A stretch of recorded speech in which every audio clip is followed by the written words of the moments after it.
So it was just announced recently that there's going to be a new animated series with Transformers and G.I. Joe finally crossing over. And the significance of this is that it's based on a recent comic book series based in the Energon universe, where it's the retelling of Transformers and G.I. Joe, all of them taking place within the same universe. There's an arc right now being written by Robert Kirkman, writer of Invincible and The Walking Dead. And I have actually been reading this Transformers series, and it's really good. And it gets me really excited for this upcoming show, because that means that with all these ties attached to it, this show is going to be very serious, it's going to be very adult, and I can't recommend this comic enough. I've been debating on doing a video of Skybound's Transformers comics for a long time now, but I'll give you just kind of a brief description as to why you should be reading this comic. Even though Skybound's Transformers is based on the toys and the kids' cartoon, it's very seriously toned. It depicts realistic settings as to what would happen if robots from outer space came onto Earth and the casualties that come with that. You actually see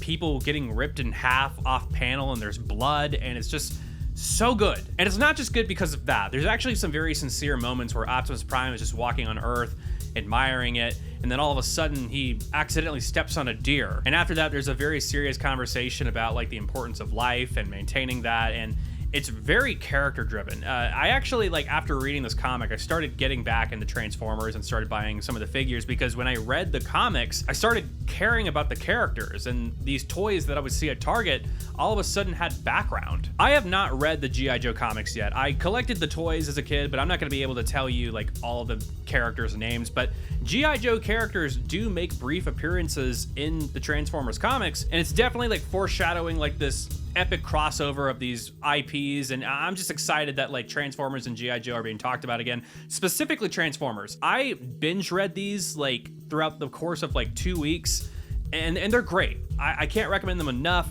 If you've been looking for something outside of like the conventional Michael Bay movies, and you want Transformers comics that are faithful to the cartoon while putting a very serious spin to it, please, for the love of God, read Skybound's Transformers. I can't wait for the show.